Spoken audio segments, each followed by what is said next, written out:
She was still in her pajamas when the security guards came. No warning, no phone call, no explanation. Just a woman in pearls standing in her bedroom doorway, holding a manila envelope, and saying 5 words that changed everything. You have 30 minutes to pack. Elise had lived in that mansion for 2 years. She loved their son. She built a life beside him. She thought she was family. She was wrong. They waited until Graham was 10,000 miles away. Then they erased her, changed his phone number, closed the bank accounts, told him she was a thief, told him she never loved him. But there was one thing they did not know, one thing that would destroy their entire plan. She was 8 weeks pregnant, carrying the only heir to a billion-dollar empire. And the clock was ticking. By the time they found out, she was already gone. By the time they came looking, she had already built something they could not buy, could not forge, and could not take away: her own life. This is the story of a woman who lost everything in 30 minutes.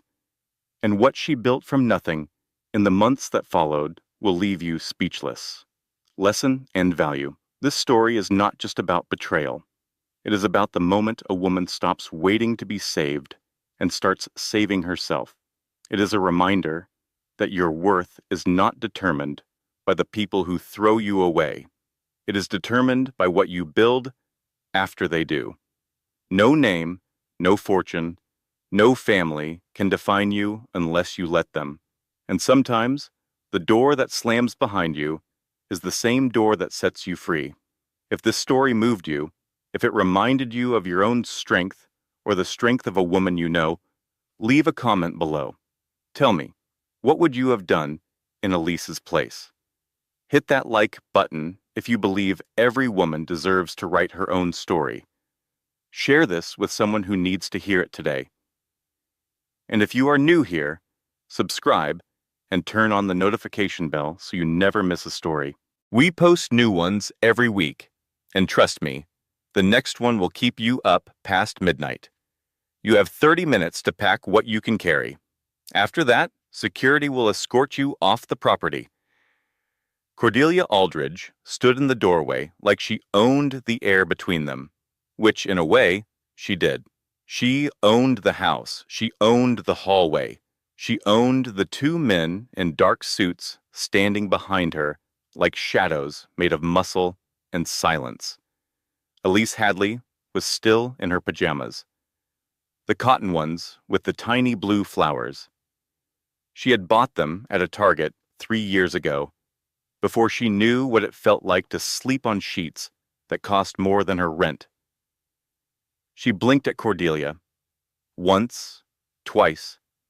The words didn't make sense. They floated in the air like a foreign language she had never studied. "Excuse me?" Elise said. Cordelia stepped into the bedroom. Her heels clicked against the hardwood. Click, click, click, like a countdown. "I said 30 minutes. Cordelia held out a manila envelope. "Inside, you will find a check for $200,000 and a non-disclosure agreement. Sign the agreement. Take the check. Leave quietly. I think that is more than generous, considering." "Considering what?" Cordelia's lips pressed into a thin line, the kind of line that had been practiced in mirrors, the kind of line that said everything and nothing at the same time. "Considering you were never one of us." The silence that followed was the loudest thing Elise had ever heard. It filled the room. It pressed against the windows. It sat on her chest like a stone. Graham. She needed Graham. He had left for Tokyo 3 days ago. A business emergency, he said. Something about a merger. He kissed her forehead at 4 in the morning. She remembered his lips. Warm, a little dry. He smelled like coffee and aftershave. "I will call when I land," he said. He never called. Elise reached for her phone on the nightstand. Her fingers were shaking. She could see them trembling, which was strange, because she did not feel like she was shaking. She felt like she was made of cement. She dialed Graham's number, the number she had called 1,000 times, the number she could recite in her sleep. A recorded voice answered. The number you have reached is no longer in service. She tried again. Same message, same robotic voice, same impossible words. His number has been changed, Cordelia said. She said it the way someone might say the weather had changed. Mildly, without concern. You changed his number? We protected him, from you. Elise stared at the woman standing in her bedroom. Cordelia wore a cream blazer and pearl earrings. Her silver hair was swept into a perfect twist. She looked like a magazine cover. She looked like a weapon disguised as elegance. Graham would never agree to this, Elise said. Graham does not know. And by the time he does, you will be gone. And the story will be very different from the one you are imagining. The two security men shifted in the hallway. One of them cleared his throat, a small, polite sound. The kind of sound that meant time was running out. Elise looked around the bedroom. 2 years of her life lived in this room. Her books on the nightstand, her nursing bag by the closet, a framed photo of her and Graham at a farmer's market, laughing at something she could not remember anymore.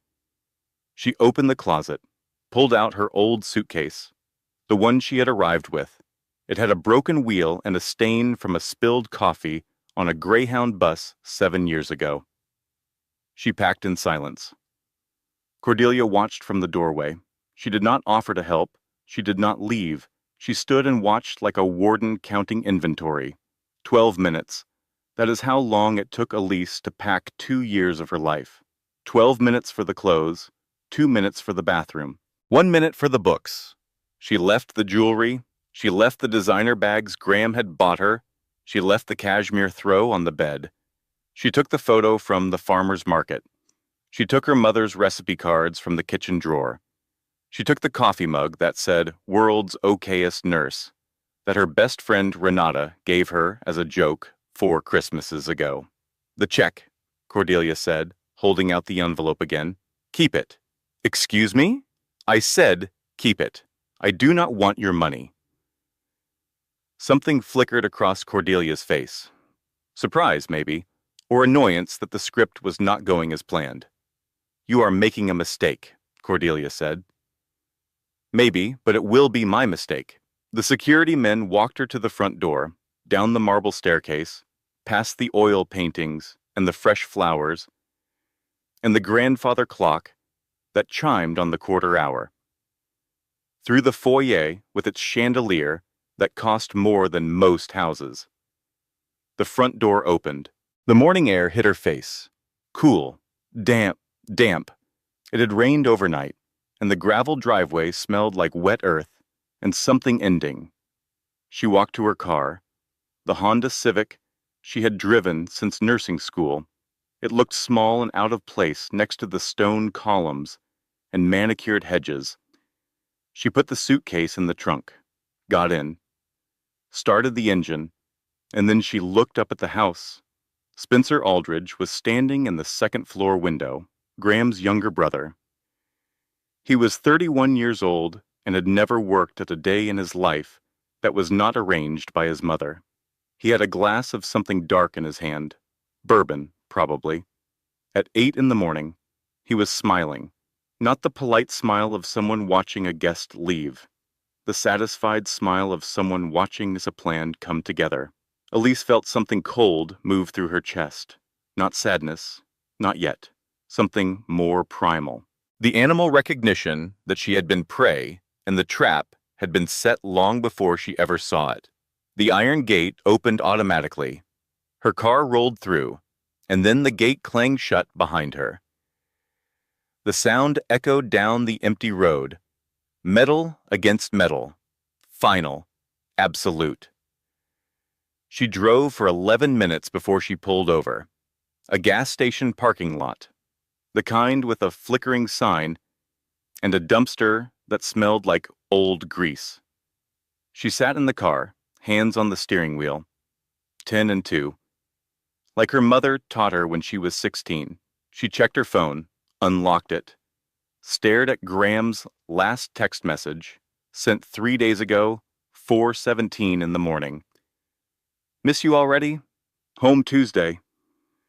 She locked the phone, unlocked it, read the message again, locked it, unlocked it, read it one more time, looking for something between the words, a clue, a warning, anything. She put the phone in the glove compartment and closed it. Then she sat in the silence. The engine idled. A truck pulled into the gas station and pulled out again. A dog barked somewhere far away. She did not cry. She wanted to. God, she wanted to. But the tears were stuck somewhere behind her ribs, trapped under the weight of what had just happened. She was 29 years old.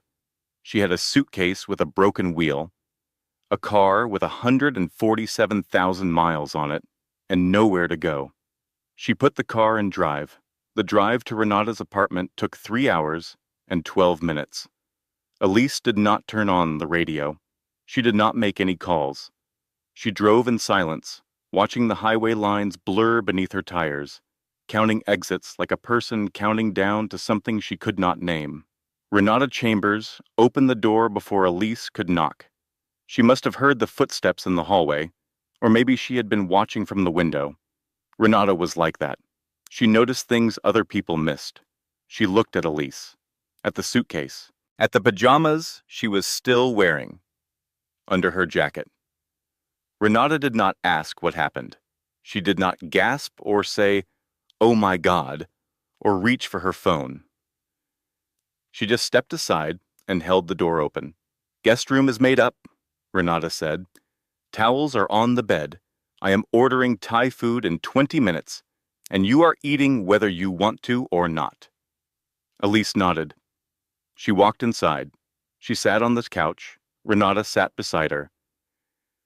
They did not talk for a long time. The apartment smelled like coffee and lavender candles. The refrigerator hummed. A car alarm went off somewhere outside and stopped. 2 weeks passed. Elise moved through them like a person walking underwater. Everything was slower, heavier. The days blurred together. She showered when Renata told her to. She ate when Renata put food in front of her.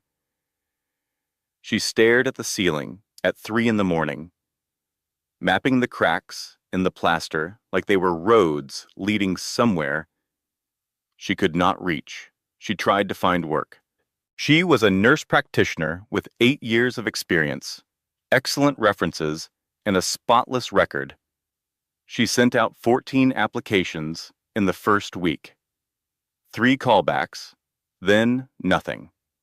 Phone screens that went well until they didn't. Hiring managers who suddenly became unavailable. One recruiter called back and said, very carefully, "I am sorry, but the position has been filled." The position had been posted that morning. Someone was making calls. Someone with enough influence to close doors Elise had not even walked through yet. The Aldridge name was everywhere and nowhere, like a wall made of glass. She could see through it, but she could not get past it. On the 15th day, Elise woke up nauseous. She made it to the bathroom in time. She knelt on the tile floor, retching, gripping the edge of the bathtub. Stress, she thought. Of course it was stress. Her body was rebelling against the last 2 weeks, against the sleepless nights and the unanswered calls and the cold weight in her chest that would not move. The nausea came back the next morning, and the morning after that. Renata stood in the bathroom doorway on the 3rd morning, arms crossed, watching Elise rinse her mouth at the sink. "When was your last period?" Renata asked. Elise froze. The water ran over her fingers. Cold. "I do not know," she said. "Think." Elise thought. The calendar in her head was a mess of dates and airports, and the morning Cordelia's heels clicked across the bedroom floor. But somewhere underneath all of it, a number surfaced. 7 weeks. No, 8. 8 weeks, Elise said. Renata left the apartment. She came back 20 minutes later with a plastic bag from the pharmacy. Inside were 3 pregnancy tests, different brands, because Renata was thorough about everything. Elise took all 3. She sat on the bathroom floor, back against the wall, knees pulled up, while the little plastic sticks did their work on the edge of the sink. The bathroom fan rattled overhead. The tiles were cold through her pajama pants. She could hear Renata pacing in the hallway. 3 minutes. That is how long the instructions said to wait. 3 minutes that felt like 3 years. She looked. Blue line, blue line, blue line. 3 for 3, unanimous. The kind of certainty that leaves no room for negotiation. Elise sat on the bathroom floor for a long time after that. She did not know how long. Long enough for the light from the window to shift. Long enough for Renata to knock twice and ask if she was alive. "I am pregnant," Elise said. She said it to the bathroom tiles, to the rattling fan, to the universe that apparently had a sense of humor so dark it bordered on cruelty. 8 weeks pregnant, by Graham Aldridge, the man whose phone number no longer existed, the man whose family had erased her like a line of text deleted from a document. She pressed her palms against her eyes, hard enough to see stars. God, I was so stupid. The signs were right there, the morning sickness that started before I even left the estate, the exhaustion I blamed on the emotional stress, the tenderness that I chalked up to my period being late. She lowered her hands, looked at the 3 tests lined up on the sink like tiny soldiers, delivering the same impossible report. "I need to tell Graham," she said. Renata appeared in the doorway. Her face was careful, the kind of careful that meant she was choosing her words the way a surgeon chooses instruments. "How?" Renata asked. "His phone is dead. His email bounces. His assistant hangs up on you. I will call his office directly, the main line. They cannot all be screening my calls." But they could, and they were. Elise called Aldridge Industries headquarters the next morning. She used a calm, professional voice, the voice she used when delivering difficult diagnoses to patients. Steady, clear, no tremor. A new assistant answered, not the one Elise had spoken to before, a new voice, young, cheerful. "Aldridge Industries, how may I direct your call?" "I need to speak with Graham Aldridge. My name is Elise Hadley. He will know who I am." A pause. The sound of typing. Then the cheerfulness drained from the voice like water from a sink.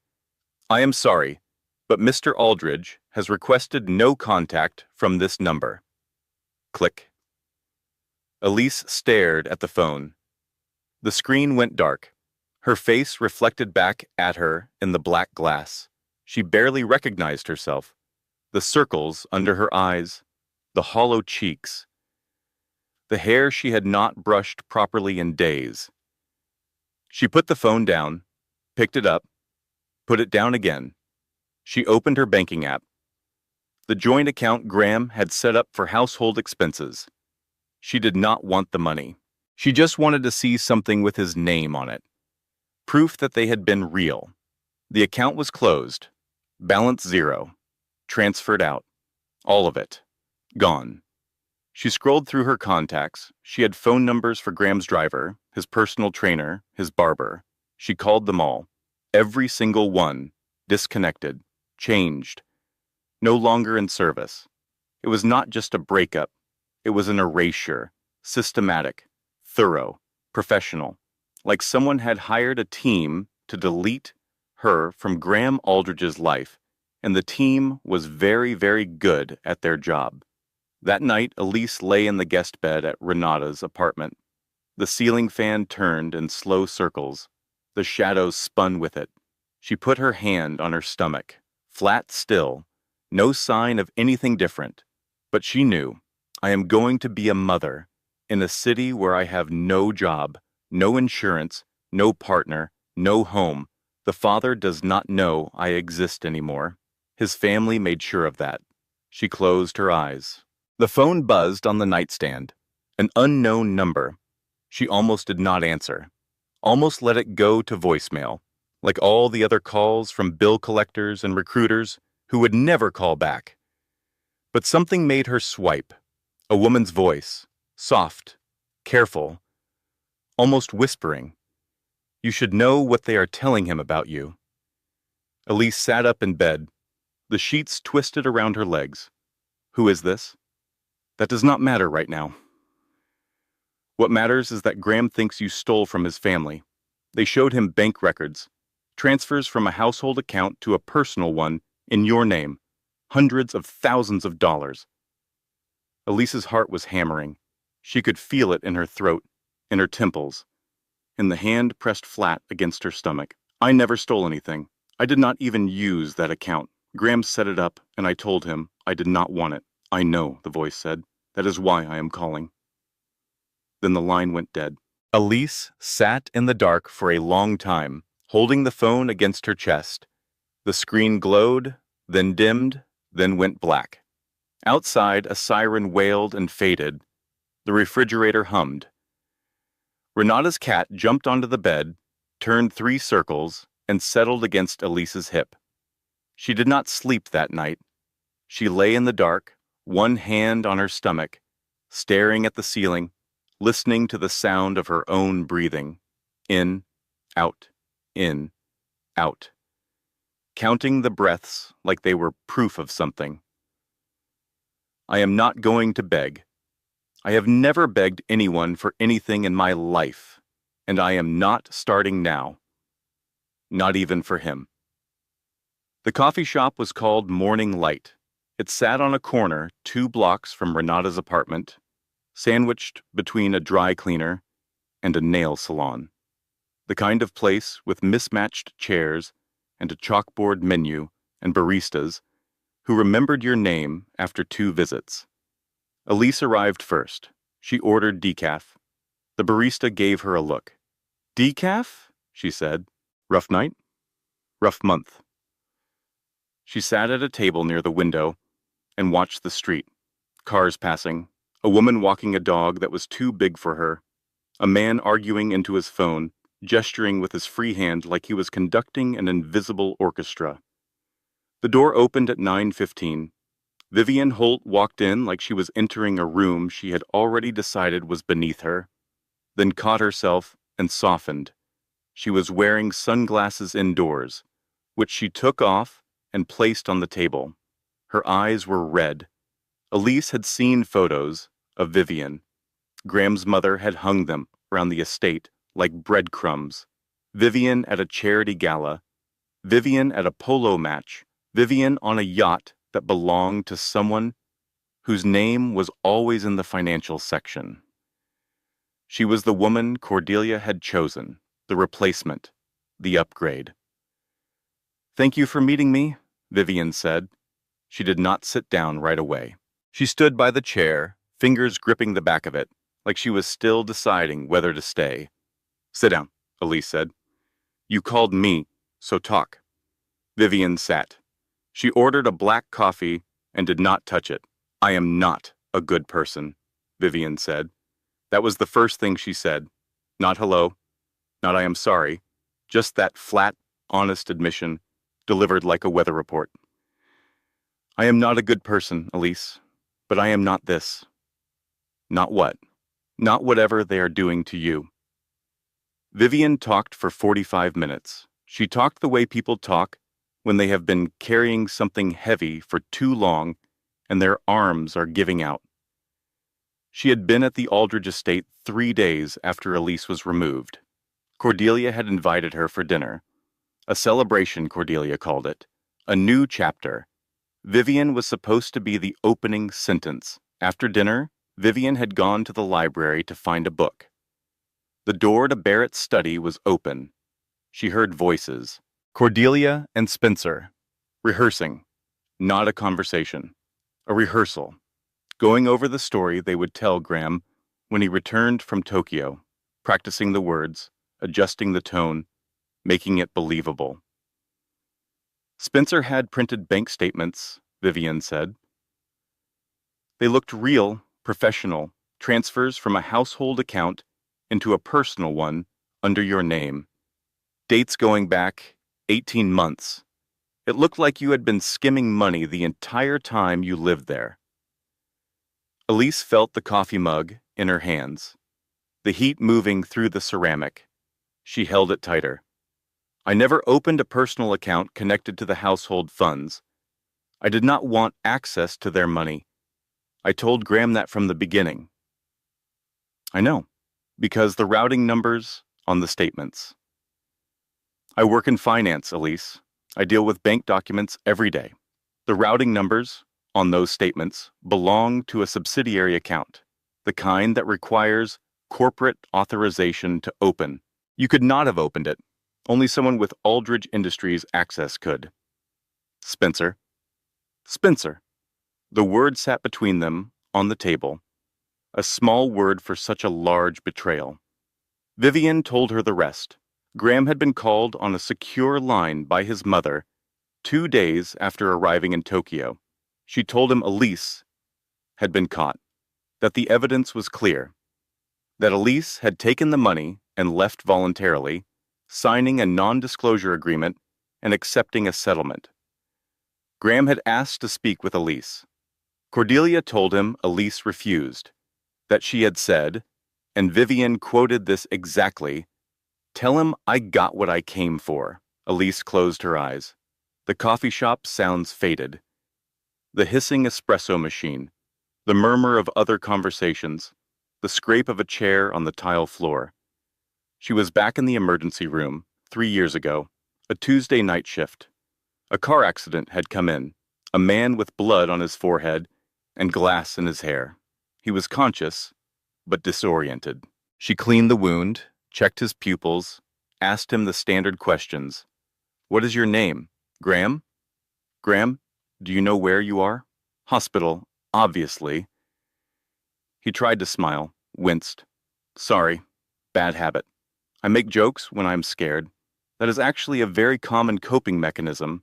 You're going to be fine." He looked at her, really looked at her. Not the quick glance of a patient cataloging their nurse. The slow, focused attention of someone seeing another person clearly for the first time. "You did not ask my last name," he said. "Should I have?" "Most people do. I am not most people, and your last name is not going to change your blood pressure." He laughed, then winced again. "Okay, no laughing. Got it. Can I at least ask your name?" "Elise." "Elise." "Okay, Elise. Since you are clearly not impressed by my extremely expensive suit that is now covered in blood, what would it take to get you to have dinner with me?"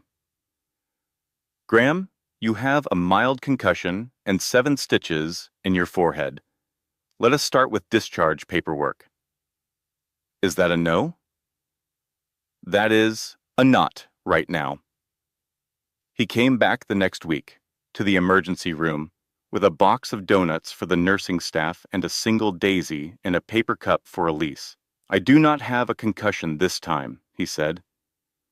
"So technically, you have no medical reason to say no." She said yes. Their first date was at a roadside diner, not a restaurant with a dress code and a sommelier. A diner, because Elise had suggested it, and Graham had said, "Perfect. I hate restaurants where they describe the food for 15 minutes before they let you eat it." They sat in a red vinyl booth.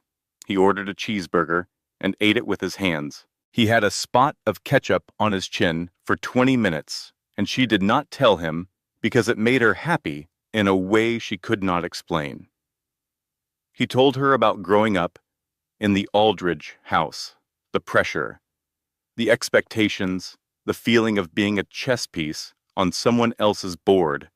"You looked at me like you actually saw me," he said.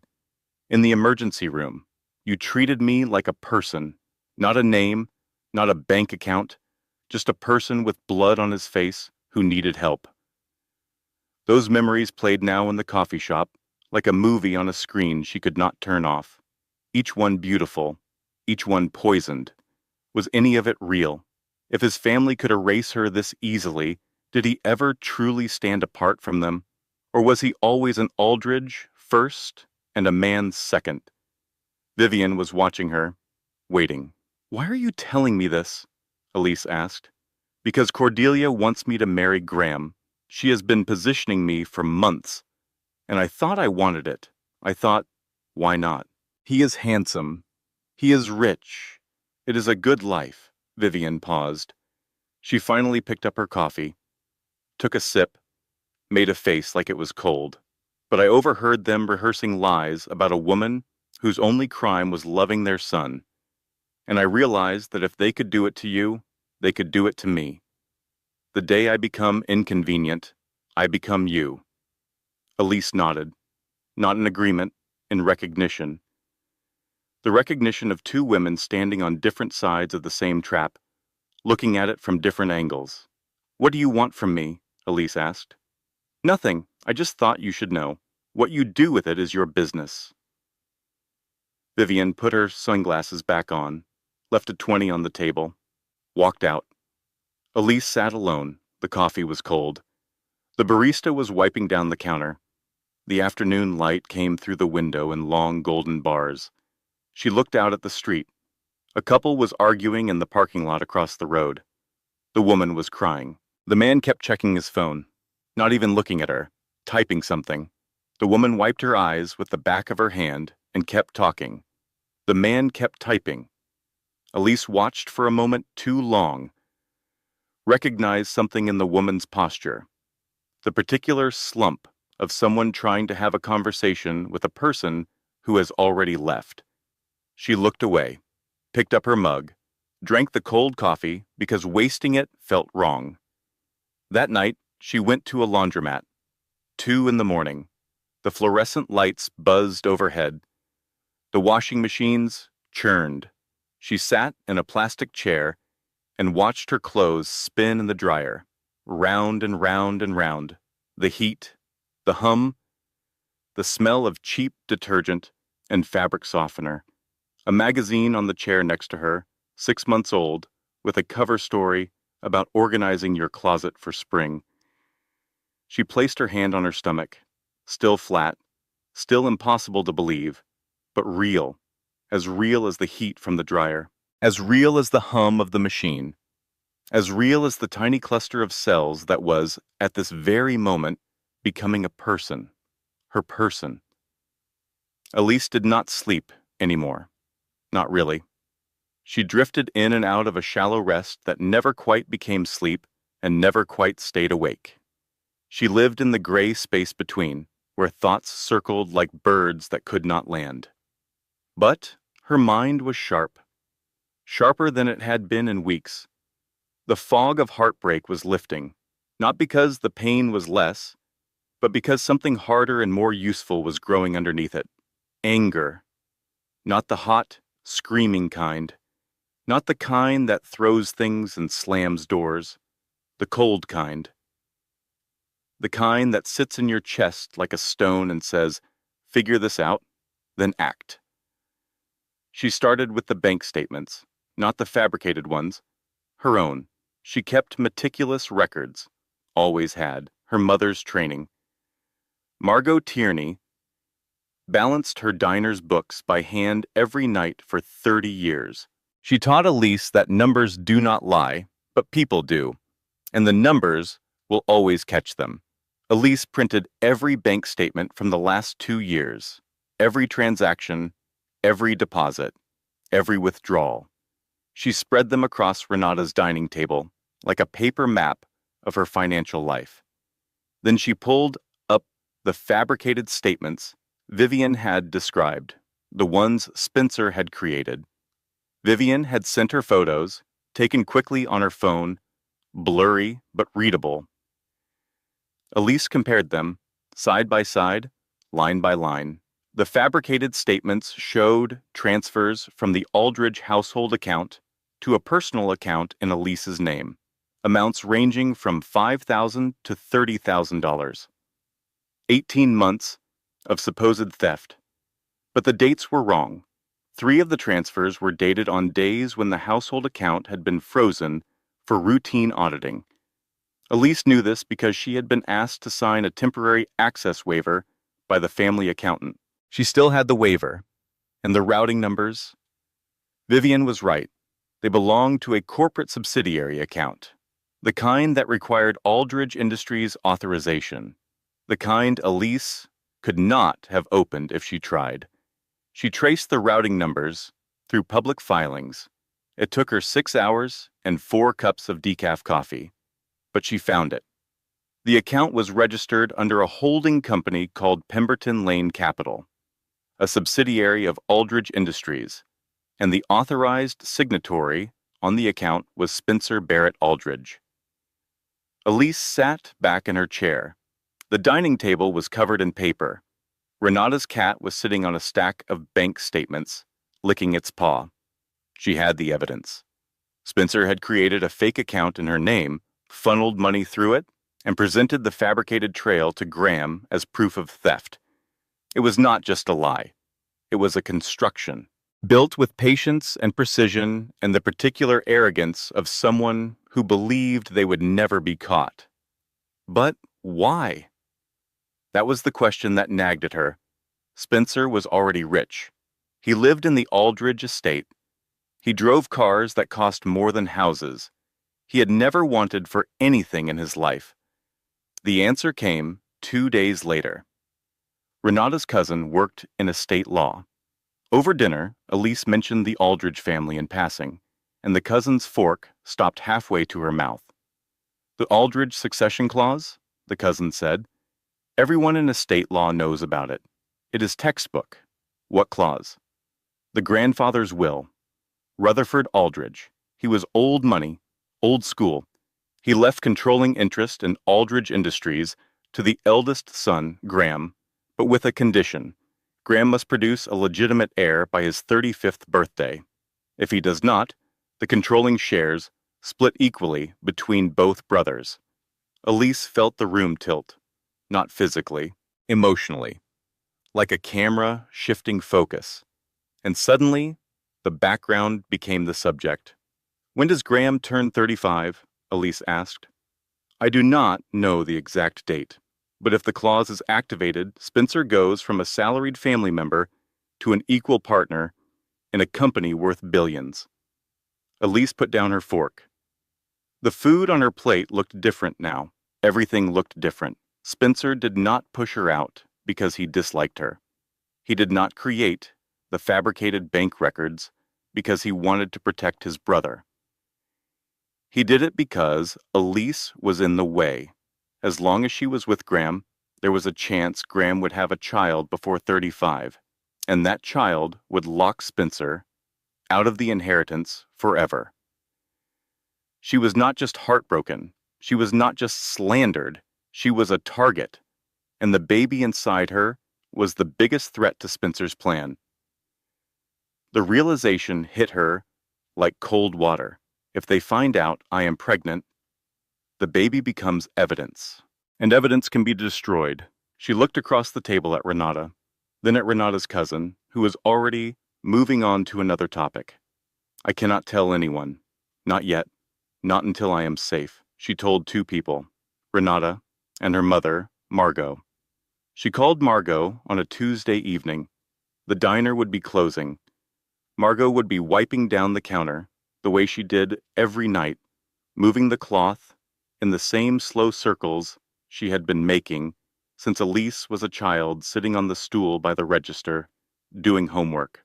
Mom, I need to tell you something. Margot Tierney listened. She did not interrupt. She did not gasp. She did not cry. She listened the way she listened to everything, with the focused stillness of a woman who had buried a husband, raised a daughter alone, and kept a failing diner alive through 3 recessions. When Elise finished, there was a pause, long enough to hear the clock on the diner wall tick twice. I am closing the diner for the week, Margot said. I will be there tomorrow. Mom, you do not have to. Elise Marie Hadley. I have been wiping down this counter for 32 years. It can wait. You cannot. Margot arrived the next afternoon. She walked into Renata's apartment with a suitcase and a cooler full of homemade soup. She looked at the dining table, covered in bank statements. She looked at Elise. She looked at the dark circles under her daughter's eyes and the way her hands kept moving to her stomach. She did not hug Elise. Not yet. That would come later.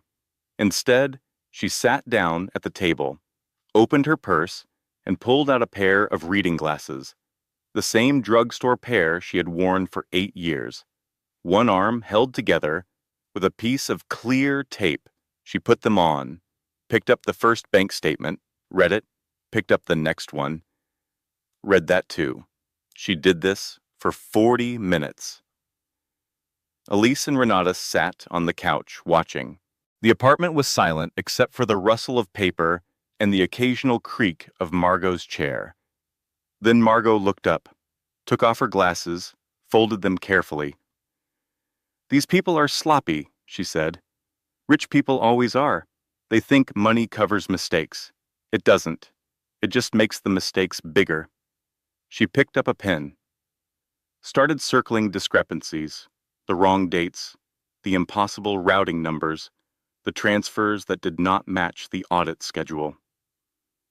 "We are going to need a lawyer," Margot said. "A real one, not a family friend, not someone they can buy, someone who has nothing to lose," Elise nodded. The anger in her chest was no longer cold. It was warming, not hot, not reckless, but steady. Like a pilot light that someone had finally turned on. "I did not lose everything. They took everything. There is a difference. And I intend to take it all back." That night, Elise could not sleep again, but this time, it was not because of grief.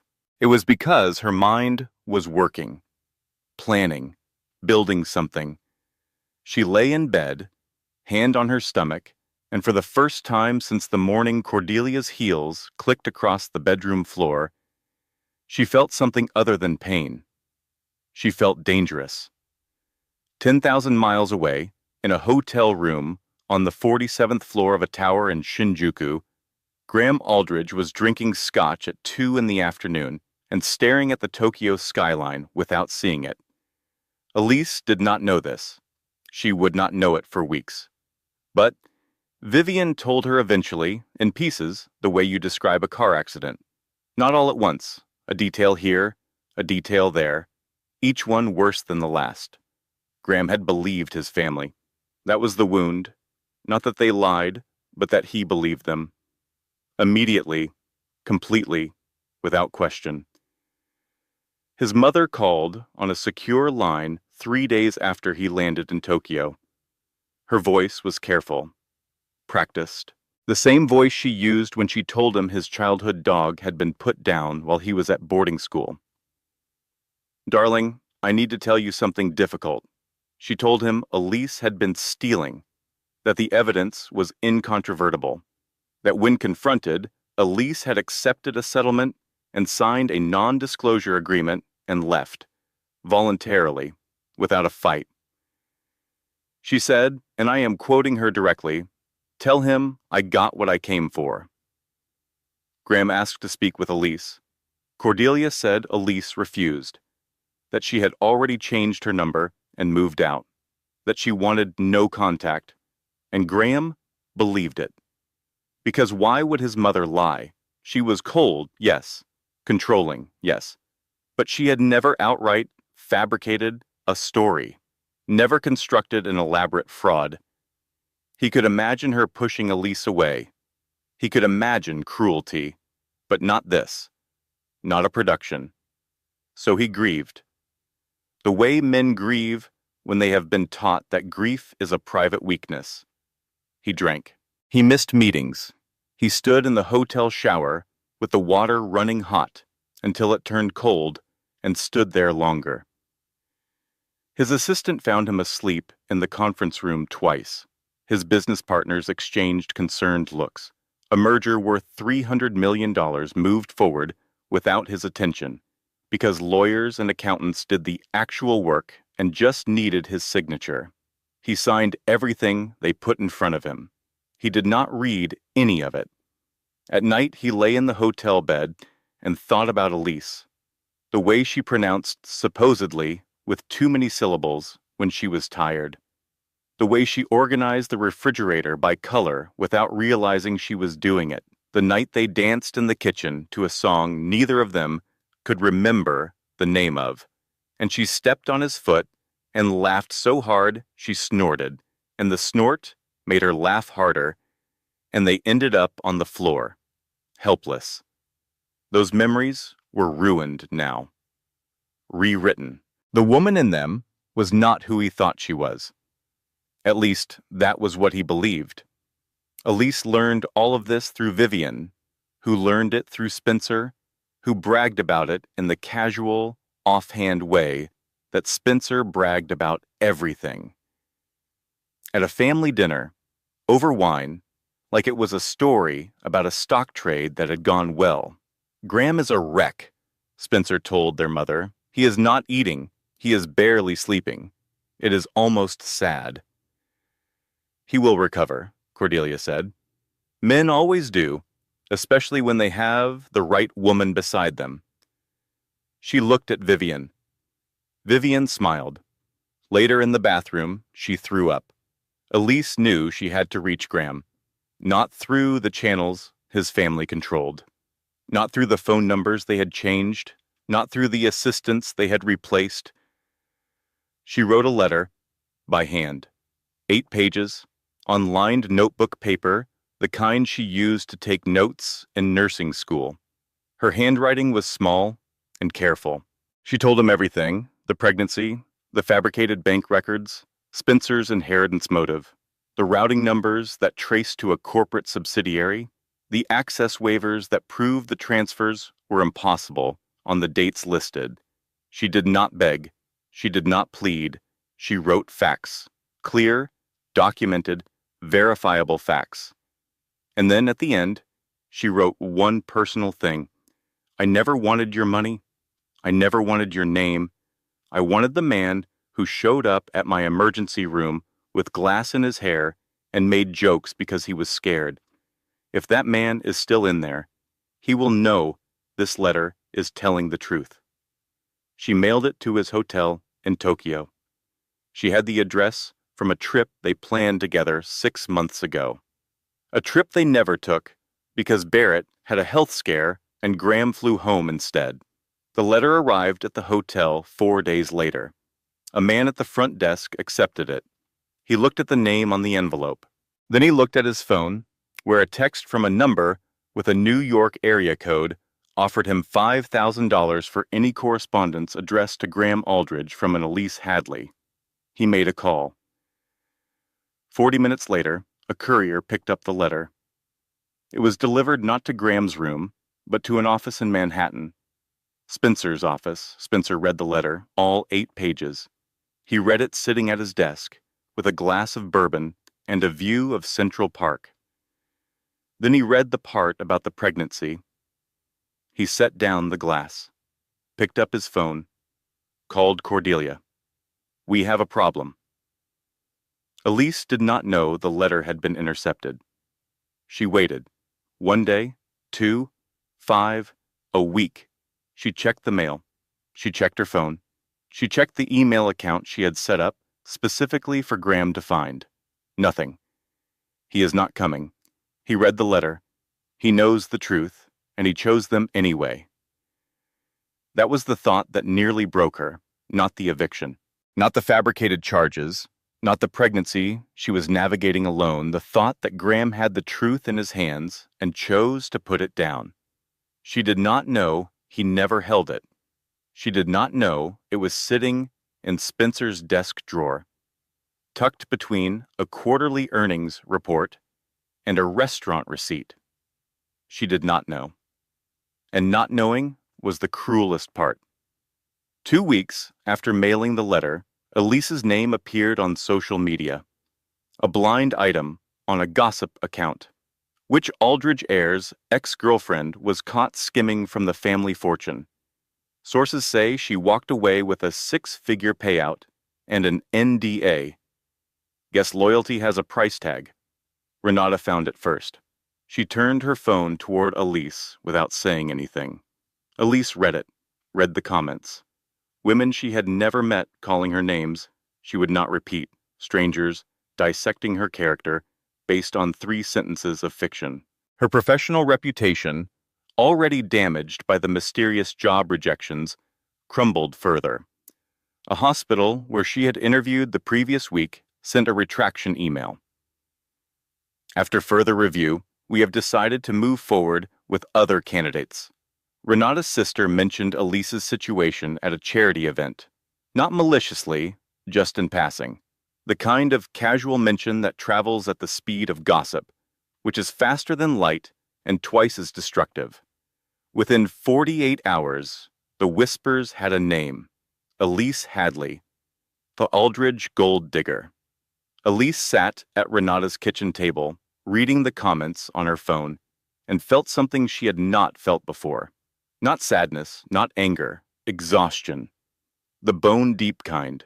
The kind that makes you want to close your eyes and not open them for a very long time. She closed the phone, set it face down on the table. She walked to the kitchen, opened the cabinet, took out flour, sugar, eggs, butter, lemons. Her mother's lemon pound cake. The recipe on a stained index card in Margot's handwriting. The measurements were in Margot's shorthand. A generous cup instead of an exact amount. Enough butter to make it sing. Elise measured flour by feel. The way Margot taught her, not with a measuring cup, but with her hands, feeling the weight of it, the cool powder between her fingers. She cracked the eggs one-handed. She zested the lemons. The kitchen filled with the sharp, clean smell of citrus, cutting through the stale apartment air like a blade of sunlight. She poured the batter into a loaf pan, put it in the oven, set the timer. Then she stood by the oven door and watched the cake rise through the glass. The heat on her face, the hum of the appliance, the slow, patient transformation of raw ingredients into something whole. The timer went on off. She pulled the cake out, cut a slice, ate it standing over the sink, crumbs falling on her shirt, butter still warm on her lip. And then the baby kicked. Not a flutter, not a maybe. A kick. A real, unmistakable, undeniable kick. A tiny foot, or fist, or elbow pressing against the wall of her body, saying, in the only language it knew, I am here. Elise put her hand on her stomach, stood very still. The kitchen was quiet. The oven ticked as it cooled. The lemon smell lingered. She smiled, small, private. Not because anything was fixed, but because some things are bigger than the wreckage around them. 5 months pregnant, that was the number Elise carried with her like a clock counting forward while the rest of her life counted backward. 5 months of growth inside her, while everything outside fell apart. She had found a job. A community health clinic in a neighborhood where the buildings leaned against each other like tired friends. It paid half what she used to make. The hours were long. The patients were complicated. She loved it in a way she had not expected. These were people who needed her. Not because of her last name, or her connections, or the man she used to sleep next to. Because she could start an IV in under 30 seconds, and she never made anyone feel small for not having insurance. She rented a studio apartment above a dry cleaner. The ceiling leaked when it rained. The radiator clanked at 3 in the morning like someone knocking to get in. But it was hers, her name on the lease, her key in the lock, her coffee mug on the counter. She was building something, quietly, without an audience, and then her body said no. It started with a headache, not the regular kind, the kind that sat behind her eyes and pressed outward, like something trying to escape. Then the swelling in her ankles, then the spots in her vision, tiny black dots that floated like gnats. She knew what it was before Dr. Nora Priestley confirmed it. Preeclampsia, early stage, manageable, but dangerous if ignored. Bed rest, Dr. Priestley said. Starting now, not tomorrow, not after your shift. Now. I cannot afford bed rest. I just started this job. I do not have leave yet. Elise, if your blood pressure continues to rise, we are looking at a hospital admission, or worse. Bed rest is not optional. Elise sat on the examination table in her clinic scrubs. The paper crinkled underneath her. The fluorescent light buzzed. She could hear a baby crying in the waiting room. I do not have insurance through the clinic yet. The waiting period is 90 days. We will work something out, but you need to go home. Home. The studio apartment above the dry cleaner, with the leaking ceiling and the clanking radiator. Home, where there was no one to bring her water, or check her blood pressure, or hold her hand if something went wrong. She drove to the apartment, climbed the stairs slowly, opened the door, sat on the edge of the bed. The room was quiet, the kind of quiet that does not comfort, the kind that amplifies. She picked up her phone, scrolled through her contacts, past Graham's old number, which she kept even though it was dead, past the numbers for his driver, his trainer, his barber, all disconnected. Digital ghosts. She found her mother's number, pressed call. It rang 3 times. Mom! What is wrong? How do mothers do that? 1 word, 1 syllable, and they know. I need you. Margot did not ask for details. She said, I am closing the diner. I will be there by midnight. Mom, it is a 6-hour drive. Then I will be there by midnight. Do not argue with me. The phone went dead. Elise lay on the bed. She stared at the ceiling. The water stain from the last rain looked like a map of a country that did not exist. She put her hand on her stomach. The baby was still. Sleeping maybe? Or just waiting, the way babies wait, with the infinite patience of someone who has not yet learned that the world is impatient. The hospital admitted her 2 days later. Precautionary. Her blood pressure was not coming down. The swelling was getting worse. Dr. Priestley wanted monitoring. Room 412.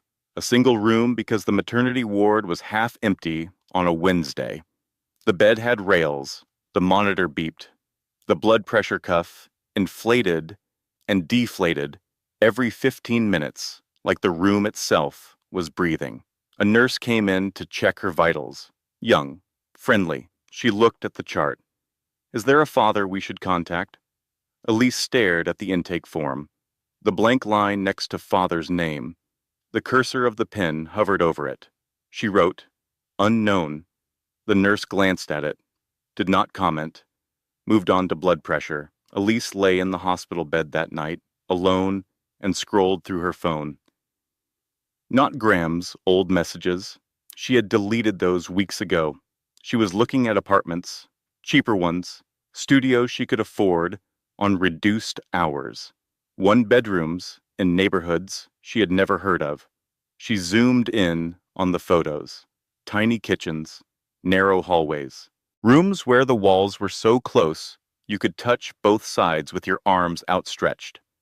She tried to figure out where a crib would fit. In this one, by the window. In that one, in the closet. In the last one, nowhere. There was simply nowhere for a crib. She closed the browser, put the phone down. The monitor beeped. The blood pressure cuff inflated. The room breathed. At 3:14 in the morning, Margot Tierney walked through the door of room 412. She was wearing her driving coat, the one she had owned since Elise was in high school. It smelled like the diner, coffee and grease and the hand lotion she kept by the register. She had a suitcase, a cooler full of soup, and the expression of a woman who had driven through a thunderstorm for 6 hours and would drive through another 6 if that was what it took. She did not say anything at first. She put the suitcase by the wall, put the cooler on the windowsill, pulled a chair to the bedside.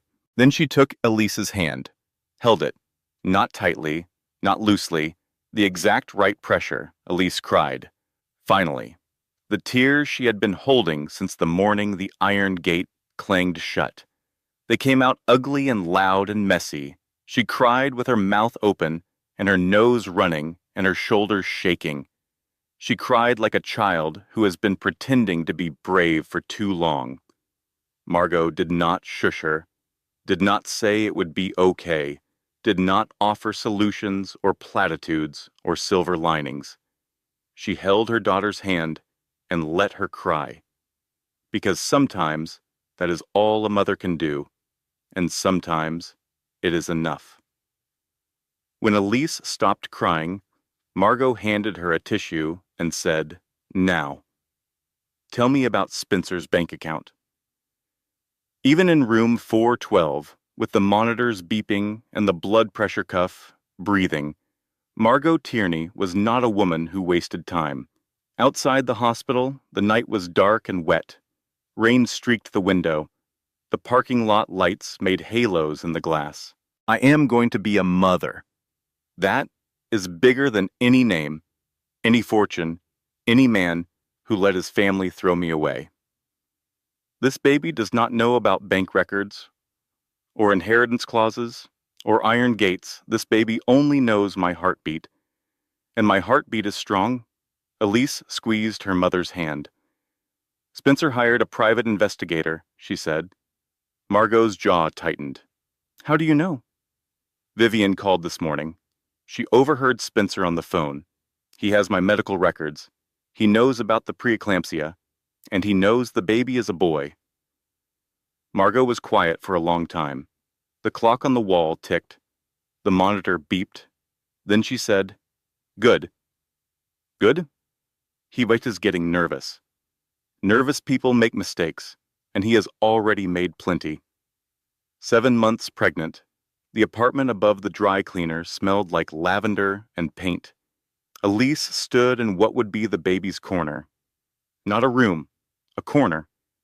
The apartment was too small for a nursery, but she had sectioned off an area near the window with a curtain she sewed herself, and she was painting the wall behind it. Pale yellow, the color of morning. She had paint in her hair, a streak of it on her chin. Her back ached from standing. Her ankles were swollen, and Dr. Priestley would have scolded her for being on her feet this long. But she needed this, the physical act of building something. Brush strokes on a wall, color where there had been none. Order in a space that was entirely hers. Margot had moved in. Temporarily, she said, which meant indefinitely. She slept on the pull-out couch. She cooked dinner every night. She went to the free legal clinic on Tuesdays and brought back pamphlets and business cards and eventually, in name, Deacon Whitfield. He was 55 years old, semi-retired. He lived in a brownstone that needed work, wore suits that were 10 years out of fashion, and drank coffee so strong it could remove paint. He had worked for the Aldridge family 20 years ago. Corporate counsel, 3 years on the inside, and then he left. Ethical disagreements, he said, when Margot asked why. That is the polite version. The impolite version is that Barrett Aldridge asked me to do something I would not do, and when I refused, I was given 24 hours to clear my desk. He did not say what Barrett asked him to do. Elise did not push. Some doors are closed for a reason, and the hinges are rusty. Margot brought him to the apartment on a Thursday evening. He sat at the kitchen table, which also served as the dining table, the desk, and the ironing board. He drank Margot's coffee, which was almost as strong as his own. Elise put the evidence in front of him.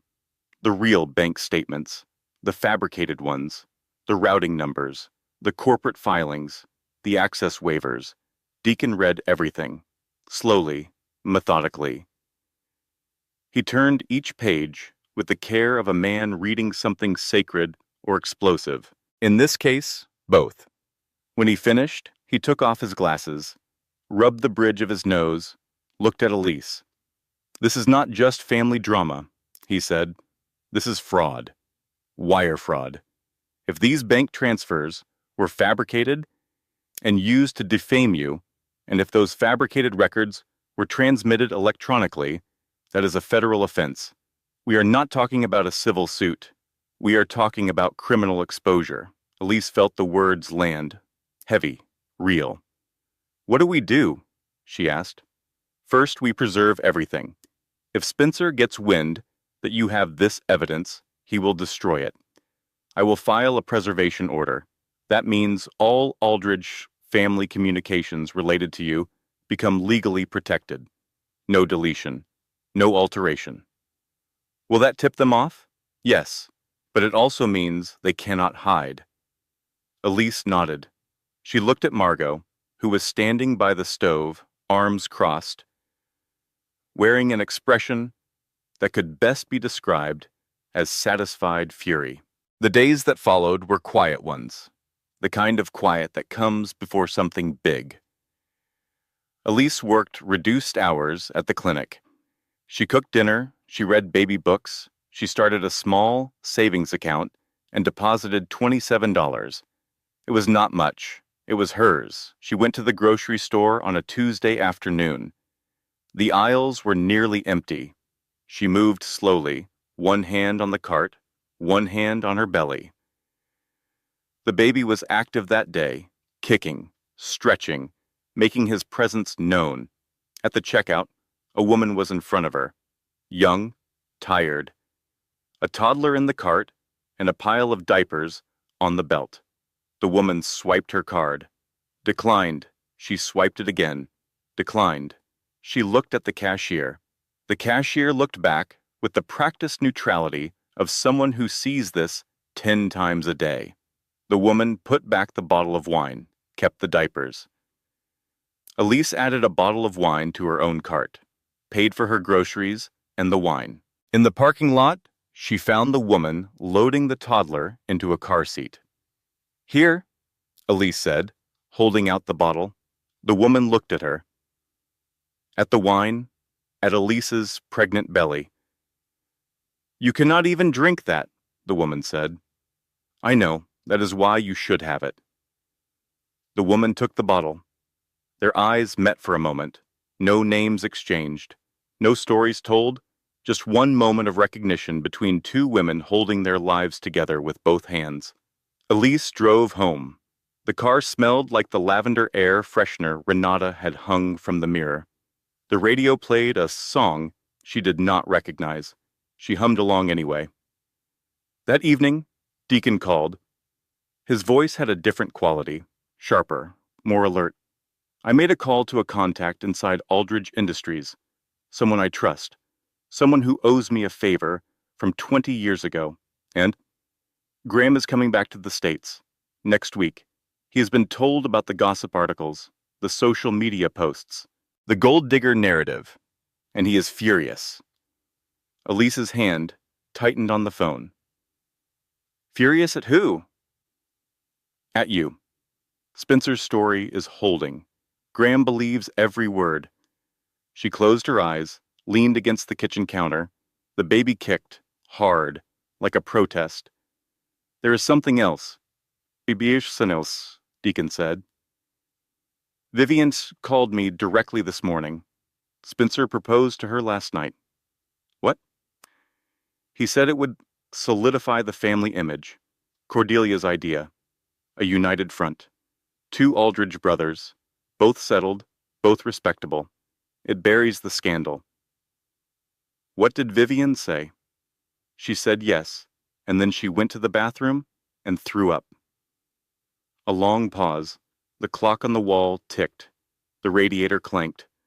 "She wants to help, Elise. She told me to tell you." Her exact words were, "Tell me what you need me to do." Elise opened her eyes. The kitchen was small and warm and smelled like the chicken soup Margot had left simmering on the stove. The pale yellow paint on the baby's wall caught the lamplight and glowed. She had spent months surviving, enduring, absorbing blows and standing back up and absorbing more. She had been reactive, responding to each new crisis as it came, putting out fires while the arsonist walked free. That was about to change. "Tell Vivian I need Spencer's laptop," Elise said. Specifically, his email history, any communication between him and the hotel concierge in Tokyo, any drafts of the fabricated bank records, any texts to Cordelia. That is a lot to ask. She is engaged to him. She lives in his house. She has access. Deacon was quiet for a moment. If she gets caught, it is over. For her. For us. Then she better not get caught. Elise hung up the phone, stood in her kitchen, one hand on the counter, one hand on her belly. The woman who had sat on a gas station parking lot in her pajamas, checking and rechecking a dead man's text messages, was gone. She did not disappear. She evolved. The way a caterpillar does not die. It becomes something else entirely. Something with wings. The drive from Vivian's apartment to Deacon's office took 17 minutes. Vivian made it in 11. She parked crookedly, ran up the stairs, put a flash drive on Deacon's desk, like it was a grenade, with the pin pulled. "Everything is on there," she said. She was breathing hard. Her hands were shaking. Emails, drafts, texts, all of it. Deacon plugged the drive into his computer. The files loaded, folders upon folders, organized by date. Spencer was meticulous about his schemes, the way some people are meticulous about their music libraries. The emails were devastating. A chain between Spencer and a concierge at the Cerulean Hotel in Tokyo. 7 messages. Polite, professional, businesslike. The concierge was paid $3,000 to intercept any mail addressed to Graham Aldridge from an Elise Hadley. Confirmation of receipt. Confirmation of forwarding. A scan of the letter itself, all 8 pages, attached to the final email. Spencer had read every word Elise wrote to Graham. Every fact, every plea, every proof, and he buried it. The fabricated bank records were there too, in draft form. 3 versions. The first was sloppy. Wrong dates, inconsistent amounts, the kind of work that would not survive scrutiny. The second was better. The third was polished, professional, convincing. Spencer had practiced, like a forger learning to copy a masterpiece, getting closer and closer to something that could pass as real. And then the texts, a thread between Spencer and Cordelia. Brief, matter of fact, the language of 2 people who understood each other perfectly and did not waste words. Spencer, the nurses handled. G will never know. Cordelia, good. When is Vivian coming for dinner? Spencer, Thursday. Wear the blue dress. She responds to authority. Cordelia, I always wear the blue dress. Deacon printed everything. 3 copies. 1 for his files, 1 for the court, 1 for a safe deposit box that only Elise knew about. He filed the preservation order the next morning. Emergency motion. All Aldridge family communications related to Elise Hadley were now legally protected from destruction. The order was served to the Aldridge family attorney at 9:15 in the morning by a process server who reported that the attorney's face went very white, very fast. Spencer found out by noon, Cordelia by 1, Barrett by dinner, and Graham by the next morning. He was back in New York. The Aldridge estate, the same house where Elise had been escorted out 7 months ago. He was thinner. The Tokyo trip had hollowed him out. His suits fit differently. His eyes had the flat, dull quality of someone who had stopped sleeping and started enduring. He asked Cordelia about the preservation order. She was sitting at the dining table. Coffee. A newspaper she was not reading. The performance of normalcy. Performance. It is a nuisance, Cordelia said. That woman is trying to extort us. It is what people like her do. People like her. People who do not belong. Graham looked at his mother. She was 63 years old. She had raised him with precision and distance, like a gardener who prunes the hedges, but never touches the roses. He had spent his entire life seeking her approval and receiving, at best, her tolerance. "I want to see the evidence. The sifted," he said. "It was the bank records. The proof that she stole from us. Your brother handled that. Then I want Spencer to show me. Graham, darling, this is beneath you. Let the lawyers manage it." But Graham was already walking out of the dining room, down the hallway, to the library. The library was his favorite room. Walls of books, leather chairs, the smell of old paper and wood polish. It was the room where he had read to Elise on rainy afternoons. She liked mysteries. He liked histories. They would sit in adjacent chairs, feet tangled together on the ottoman, reading in companionable silence. He walked to the shelf where Elise used to browse. Her favorites were still there. She had not taken them. A collection of Agatha Christie novels, a dog-eared copy of a book about herb gardens, and tucked inside one of them, between pages 64 and 65, a photograph, Elise and Graham, their first anniversary.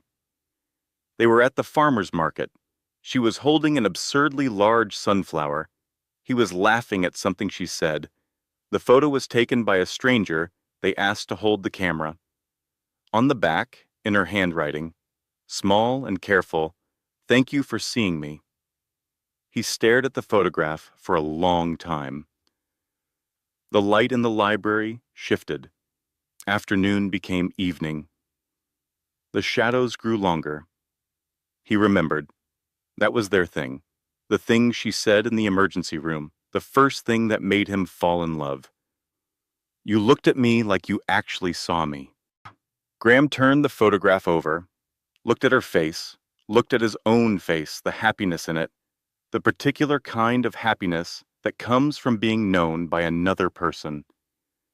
He tried to reconcile this woman with the woman his mother described. The thief. The schemer. The woman who said, "Tell him I got what I came for." It did not fit.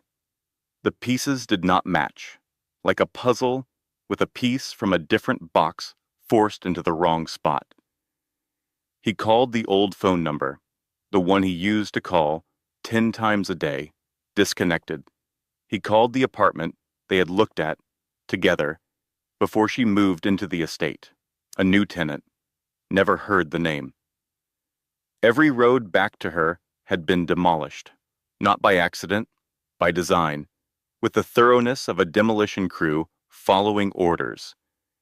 He had never tried to reach her himself. He let his family handle it. He trusted them, and they used that trust like a key to a door he did not know was being locked. Sunday dinner, the family table, crystal glasses, silver flatware, the good china that Cordelia reserved for occasions when appearance mattered more than comfort.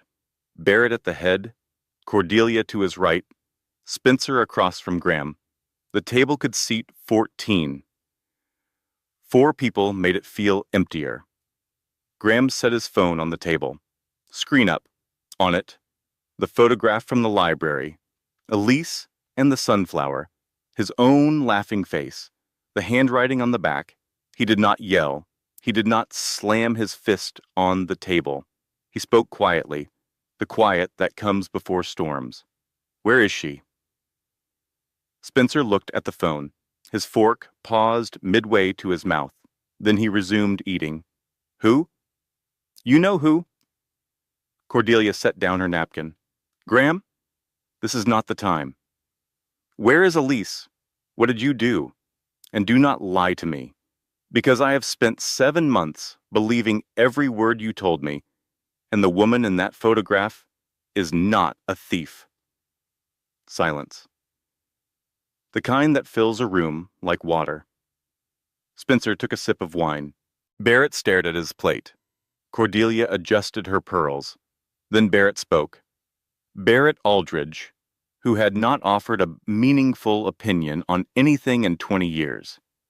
Barrett, who signed what Cordelia asked him to sign and attended what Cordelia asked him to attend, and played the role of patriarch the way an actor plays a character he is tired of. Barrett looked up from his plate, looked at his eldest son, and said 5 words that broke the machinery of the family's deception.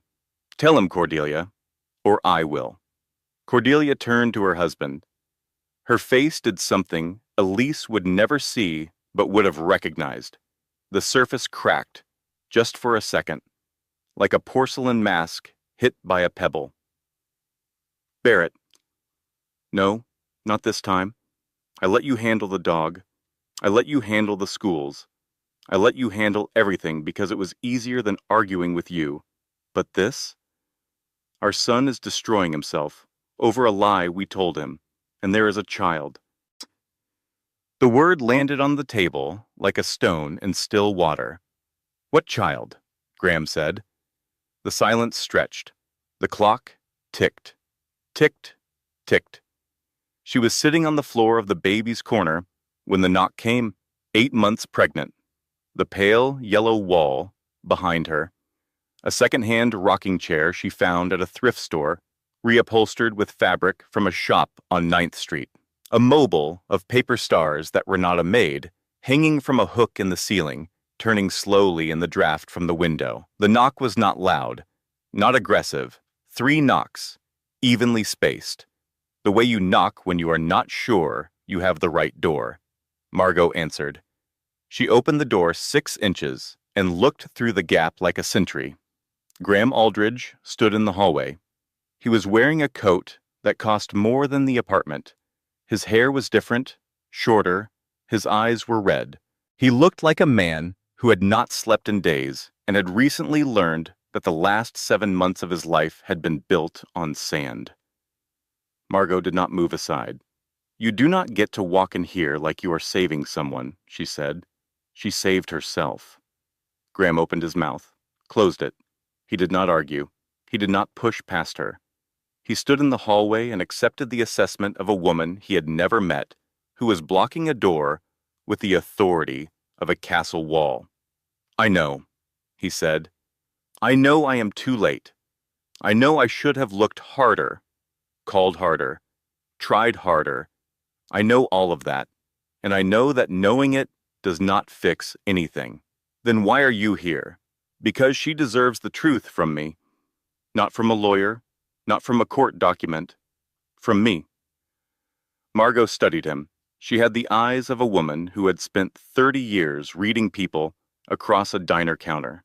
The regulars who were fine, the regulars who were falling apart, the strangers who were dangerous, the strangers who were just lost. She stepped aside, not all the way, just enough. Elise appeared behind her mother. She was wearing maternity clothes that did not match. A gray sweater, black leggings, socks with a hole in the left toe. Her hair was pulled back. No makeup, the kind of rawness that cannot be faked because it is not a performance. She was 8 months pregnant. The fact of it hit Graham like a physical force. Not the abstract idea of a child. The real, visible, undeniable reality of a woman carrying his son. He could not speak for 10 seconds, 20, an entire half-minute of standing in a hallway in a building that smelled like dry cleaning chemicals, looking at the woman he had been told was a thief and a liar, and seeing instead the woman who once put a daisy in a paper cup on his emergency room tray. Elise, do not say my name like that, like it is something you lost and just found. You did not lose me. You let them take me. There is a difference. He flinched, not visibly, but she saw it. She always saw the things he tried to hide. You are right, he said. I let them. I believed them without calling you, without checking, without doing the one thing I should have done first, which was trust you. Why didn't you? The question hung in the air of the narrow hallway. A man on the floor below was playing music. Something with violins. faint enough to be a memory. Because trusting them was easier, Graham said. My whole life I followed their script.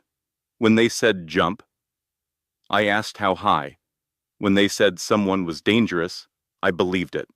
Not because I was stupid, because believing them meant I did not have to think for myself. And thinking for myself was the one thing they never taught me to do. Elise leaned against the doorframe. The baby shifted inside her. She put her hand on her belly, an automatic gesture. The kind of gesture that becomes second nature when you have been having a conversation with someone who cannot talk back but who listens to everything. You believe them, without asking me, without one phone call you made yourself. That is the part I cannot get past. I know. Do you? Because you showed up here, at my door, in your expensive coat. And part of me wants to let you in, and part of me knows that letting you in means trusting that you will not let them do this again. And I do not have that trust right now, Graham. I gave it to you once, and you handed it to your mother like it was nothing. Graham sat down, not in the apartment, in the hallway, on the floor, his back against the wall, his expensive coat crumpling against the scuffed baseboard. He did not cry dramatically. He just sat there, a man on the floor of a hallway, understanding for the first time the weight of what he allowed to happen. Elise looked at him. The man she loved, the man who failed her, the man who was, at this moment, smaller than the hallway he sat in. She closed the door, not slammed, closed, the soft click of the latch, the quiet finality of a woman who did not need to be loud to be heard. Inside, she leaned against the door. Margot was in the kitchen, pretending to wash dishes that were already clean. He is still in the hallway, Margot said. I know. How long are you going to leave him there? As long as it takes for me to decide if I want to open the door again. The weeks that followed were not a love story. They were an accountability story. Graham did not beg. He did not send grand gestures. He did not show up with flowers or speeches or lawyers offering settlements. He showed up with groceries, carried them up the stairs, left them by the door, did not knock. He fixed the leaking ceiling. Elise came home from the clinic and found it patched. No note, no credit claimed, just a dry ceiling where a wet one used to be. He sat in the waiting room during her prenatal appointments. She did not invite him inside. He did not ask. Margot began tolerating him. That was the highest honor in Margot's emotional vocabulary. She did not like him. She did not trust him. But she allowed him to carry groceries, which, in Margot's world, was almost the same as forgiveness. The unraveling of the Aldridge family happened not with a bang, but with a legal brief. Deacon delivered the evidence to the Aldridge Industries Board of Directors in a conference room on the 42nd floor of a building in Midtown. Spencer was present, so was Cordelia, so were 12 board members who had invested their careers in the Aldridge name. Deacon was calm. He placed the documents on the table one by one. The fabricated bank records, the email chain with the hotel concierge, the texts between Spencer and Cordelia, the corporate filings linking the fraudulent account to Spencer's name. He did not raise his voice. He did not make dramatic speeches. He let the paper do the talking. Spencer was removed from the company by unanimous vote. Not arrested, not yet, but removed, stripped of his title, his salary, his access, and his office, with the view of Central Park. Cordelia was asked to step back from the Aldridge Family Foundation. Step back was the polite language. The impolite language was, step back or we will push you. Vivian testified. She sat in a chair across from 12 board members and told them everything she saw, everything she heard, and everything she helped cover up by staying silent for too long. Her hands shook the entire time. Her voice did not. Afterward, she texted Elise. 4 words.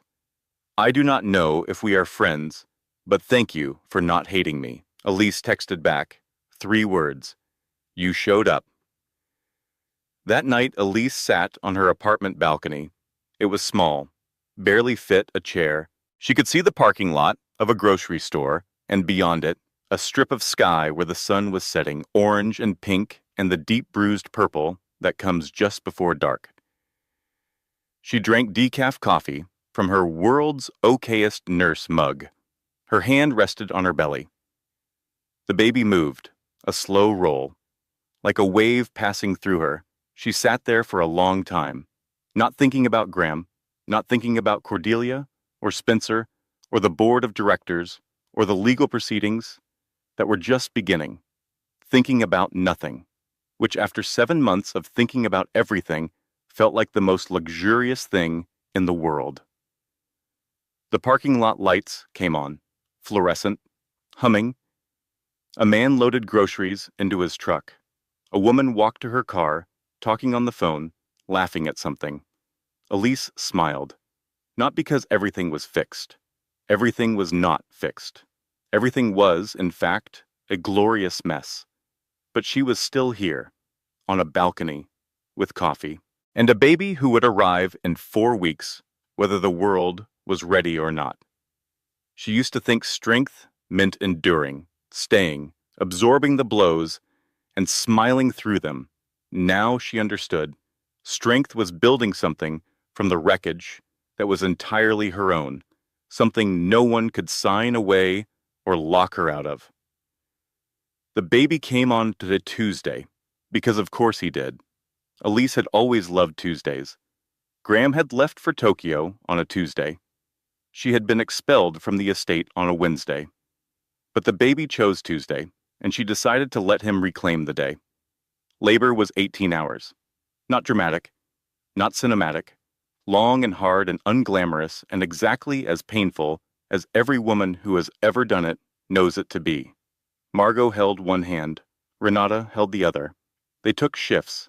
Margot during the early hours, when labor was slow and the room was quiet. Renata during the active phase, when the contractions came faster, and Elise gripped her hand so hard that Renata's fingers turned white. Graham was there, in the room. Because Elise decided, not because he assumed, not because anyone told her she should, because she looked at him standing in the hallway of the hospital, holding a bag he had packed with things he thought she might need, and she saw something she had not seen before. Not the billionaire, not the Aldridge heir, not the man who let his family destroy her life. A scared person, a person who was about to become a father, a person who was terrified of being in the room and more terrified of not being in the room. "You can come in," she said. He came in, sat in a chair by the window, did not speak unless spoken to, did not touch her unless she asked, did not try to be a hero. At 4:17 in the afternoon, Callum Hadley was born. 7 pounds, 4 ounces, a full head of dark hair, eyes that could not decide between blue and gray. Hands so small they seemed like a suggestion of hands rather than the real thing. Elise held him first, skin to skin, his warm weight on her chest, his heartbeat against hers, 2 rhythms finding each other for the first time outside the body. She looked at his face. He looked back at her with the unfocused, ancient gaze of someone who has just arrived in a world they do not yet understand.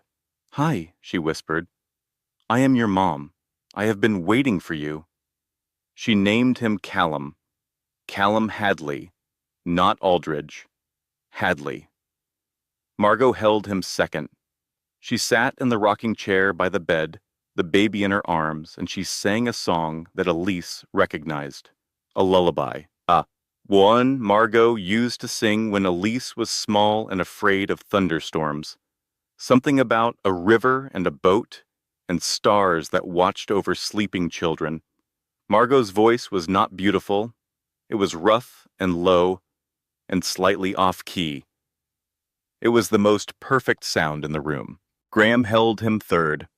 Elise watched his face as the nurse placed Callum in his arms.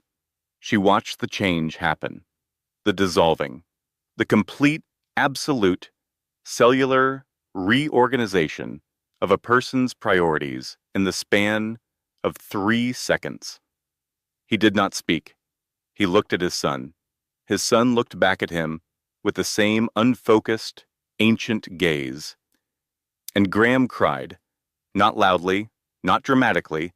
The tears just came, sliding down his face, dropping onto the hospital blanket, one after another, like a faucet someone had forgotten to close.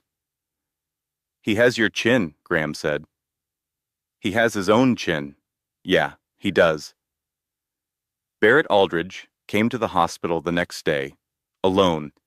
He arrived in a car that was too expensive for the neighborhood and parked it badly. He walked through the hospital lobby, looking lost, a man who had spent his life in rooms designed for him, suddenly standing in a room designed for everyone. He held Callum, carefully, the way you hold something irreplaceable. "I should have stopped it," Barrett said. He was looking at the baby, but speaking to Elise. "I knew what they were doing. I did not stop it because stopping it meant fighting Cordelia, and I have not fought Cordelia in 30 years. That is not an excuse. It is the truth." Elise watched him, this tired man, in his expensive suit, holding her son, confessing his cowardice. "I will not ask you to forgive that," Barrett said, "but I want you to know something. This boy will never wonder if he matters, not as long as I am alive." Elise nodded. She did not say, "I forgive you." She was not ready. She might never be ready. But she let him hold her son, and in that moment, that was enough. Cordelia did not visit. She sent flowers, a large, expensive arrangement, white lilies and roses, the kind you send to a funeral or a person you are performing affection for. Elise looked at the flowers. Margot looked at the flowers. "Throw them out?" Margot asked. "Throw them out." Margot threw them out. She kept the vase. It was a nice vase. Renata came in the evening with a gift, a tiny baseball glove, leather, scuffed, found at a thrift store for $3.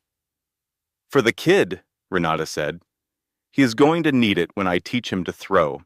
Because no offense, but you throw like a person who has never thrown anything in her life. I throw fine. You throw like a startled bird. But that is okay. That is why he has Aunt Renata." Elise laughed. The sound surprised her. Not because it was unexpected, but because it was real, unforced. The kind of laugh that comes from somewhere deep and warm and unbroken. In the days that followed, the legal machinery continued its work. Deacon filed. Lawyers responded. Documents were exchanged. The kind of slow, grinding process that turns dramatic events into line items and court dates. Spencer retained his own counsel. Expensive. Aggressive. The kind of lawyers who charge by the syllable. But the evidence was the evidence. Fabricated bank records, intercepted mail, wire fraud. The kind of paper trail that no amount of money can erase because it exists in copies and servers and safe deposit boxes. The grandfather's will clause activated quietly. Graham had a legitimate heir before his 35th birthday. The controlling shares of Aldridge Industries were secured in his name. Spencer's gambit had failed. But here was the thing that Elise only learned later, and that changed the shape of everything. She never knew about the clause. Graham never told her. She did not know about the grandfather's will, the 35 deadline, or the inheritance split. She was never playing that game. She was never a piece on that board. She was a woman who fell in love with a man in an emergency room and got pregnant and was thrown out of a house and built a life from nothing. The billionaire's only heir was a fact that existed outside her story. She happened to be carrying him. But she was not carrying a strategy. She was carrying a child. 3 weeks after Callum's birth, a courier arrived at the apartment. A letter from Deacon. Inside, a legal document. Graham had placed 60% of his Aldridge Industries shares into an irrevocable trust in Callum's name. The trust was managed by an independent trustee, not the family, not Graham alone. Independent, a person with no connection to the Aldridge family, selected by a panel, accountable to the court. It was the single largest voluntary transfer of wealth in the company's history. And it was done without negotiation, without conditions, and without Elise asking for it. A handwritten note was attached. Graham's handwriting. Messy. The kind of handwriting that has never been corrected because no one ever told the billionaire's son to write more neatly. I cannot undo what happened. I can make sure he never has to fight for what is his, and I can spend the rest of my life earning back the right to stand next to you. Elise read the note, sitting at the kitchen table. Callum asleep in the second-hand crib, she assembled herself with a YouTube tutorial and a borrowed screwdriver. Margot doing a crossword puzzle on the couch, the radiator clanking, the ceiling dry. She read it twice, folded it carefully, put it in the drawer of the nightstand, next to her mother's recipe cards and the photograph from the farmer's market. She did not call him, not tonight. But she did not throw it away either. That evening, her phone buzzed. A text from Renata, a photo of the tiny baseball glove placed on a shelf in Renata's apartment, next to a framed photo of Renata and Elise from nursing school, both of them in scrubs, both of them grinning, both of them completely unaware of everything that would come next. The caption read, "For the kid, saving it until he is big enough," which, based on the size of his feet, should be approximately next Thursday. Elise laughed again, twice in 1 month, a new record. She put the phone down, got up, walked to the crib.